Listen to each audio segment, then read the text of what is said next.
যারা ৭২-এর সংবিধানকে খুব বিশাল কিছু মনে করতেছেন, এটা আসলে নোট বই। পপি গাইড করছি না আমরা ছোটবেলায়, কি করতাম, ছাত্র সখা হাবি যাবে 4-5টা গাইড বই মিলায়া এরকম সংবিধান বানানো যায়, যার মাথায় ঘিলু আছে। ৭২-এর সংবিধানের লেজিটিমেসি প্রবলেমটা কোথায় দেখেন। ৭০-এ এলএফের অধীনে নির্বাচিত হইল যে সংসদ সদস্যরা, তাদের কমিটমেন্ট প্লেজটা কি, যে আমি পাকিস্তান রাষ্ট্রের অখণ্ডতা ধরে রাখবো, পাকিস্তানের সংবিধান সমুন্নত রাখবো এবং নতুন সংবিধান করবে টরবে এগুলো।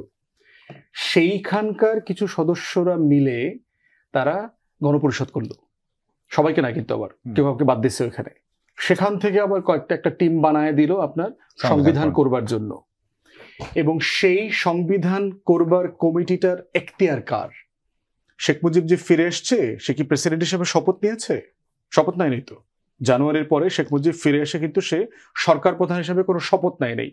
তাকে মুজিবনগর সরকার ভারপ্রাপ্ত মূল দায়িত্ব দিয়েছিল, ভারপ্রাপ্ত একজন দায়িত্ব পালন করেছে।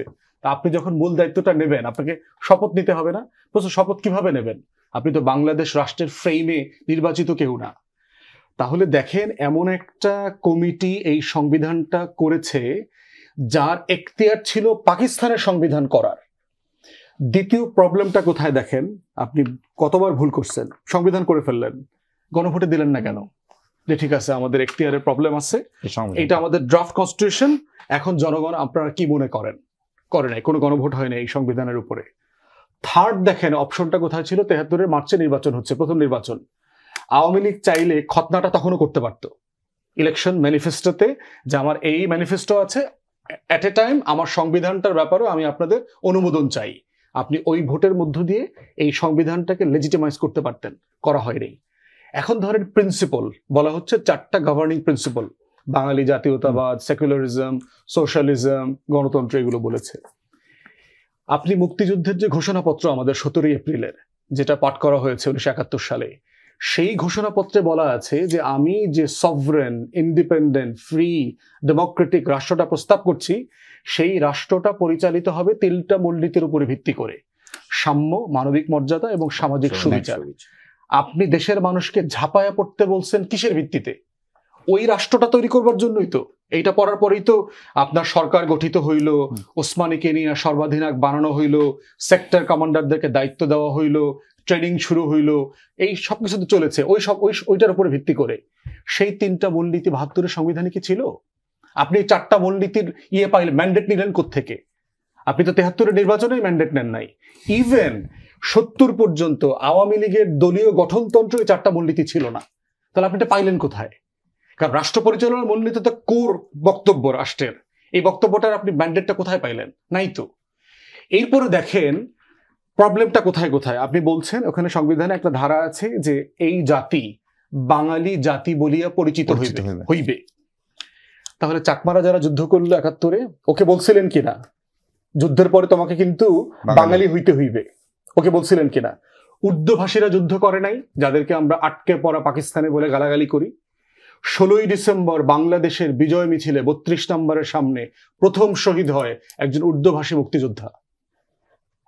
তাহলে তাকে আপনি কেন আগে বলেন নাই যে এই জাতি বাঙালি বলিয়া পরিচিত হইবে? তাহলে আপনি ঘোষণাপত্রে বললেন সাম্য, মানবিক মর্যাদা, সামাজিক সুবিচারের কথা, পরিচয় দিচ্ছেন বাঙালি জাতীয়তাবাদের কথা। ওই যুদ্ধের সাথে কি এটা মিলল? আমার এটা কোথায়? এরপরে আপনি এনেছেন সেকুলারিজমের কথা। সেকুলারিজমের মাধ্যমে বাংলাদেশে কি হইল তখন দেখেন। বিসমিল্লাহ বলা, কোরআন তেলাওয়াত করা টেলিভিশনে, রেডিওতে বন্ধ হয়ে গেল। ঢাকা বিশ্ববিদ্যালয়ের মুসলিম হল, সলিমুল্লাহ মুসলিম হলের মুসলিম শব্দটা কেটে দিল। হ্যাঁ, না, নবাব সলিমুল্লাহ হল যেটা, এস এম হলের মুসলিম শব্দটা কেটে দিল। জাহাঙ্গীরনগর মুসলিম বিশ্ববিদ্যালয় থেকে মুসলিম শব্দটা কেটে দিল। আপনার এই কাজী নজরুল ইসলামের থেকে ইসলাম শব্দটা কলেজ থেকে কেটে দিল। এই ম্যান্ডেটটা আপনি কোথায় পাইলেন? কোরআন তেলাওয়াত করা যাবে না মানে আমরা দেশ স্বাধীন হয়েছে মানে কি আমরা ধর্মটা ফালাই দিছিলাম ওই দিনকার? এরপরে আপনি সোশ্যালিজম কোথায় পাইলেন? এই ম্যান্ডেট গুলো কোথায় নিলেন? গণতন্ত্রের কথা বললেন, গণতন্ত্র থাকবে কনস্টিটিউশনে, কিন্তু আপনি বাকশাল কায়েম করলেন, 4র্থ সংশোধনী তৈরি করলেন। তাহলে ৭২-এর সংবিধানে যারা পূজার উপকরণ দেখতেছে তাদেরকে এগুলোর উত্তর দিতে হবে যে এই ফ্যালাসিটা কোথায় থেকে আসতেছে। আমার কলিগ বারবার বলছিলেন যে 1400 শহীদের রক্তের থেকেও এইরকম একটা ফ্যালাসি কেন এত গুরুত্বপূর্ণ? আমার গুরুত্বপূর্ণ হচ্ছে আমার প্রত্যেকটা লড়াই গুরুত্বপূর্ণ। কোনো লড়াইকে দিয়ে আমি কোনো লড়াইকে ছোট করি না, কেউ করছে না কিন্তু দেখবেন, কিন্তু যারা ছোট করছে তারাই তর্কটা বারবার আনতেছে যে হ্যাঁ এই পোলাপান 71-কে ছোট করতেছে। কে ছোট করছে? কে বলছে? আমি 47-এ আমার রাষ্ট্র গঠনটাকে আমি অ্যাকনলেজ করা মানে কি আমি 71-কে ছোট করা? আমার কি ঢাকা বিশ্ববিদ্যালয়ের প্রতিষ্ঠার একটা ইতিহাস আছে না? আমার অতীতের এই ঘটনাগুলো কি আমার ইতিহাসের পরম্পরায় কানেক্ট করতে হবে না? আপনাকে একটু তাহলে 72-এর এই ফ্যালাসি থেকে উঠে না আসলে জুলাই সনদকে প্রশ্নবিদ্ধ না, আপনি মুক্তিযুদ্ধকে প্রশ্নবিদ্ধ করছেন, স্বাধীনতার ঘোষণাপত্রকে প্রশ্নবিদ্ধ করছেন।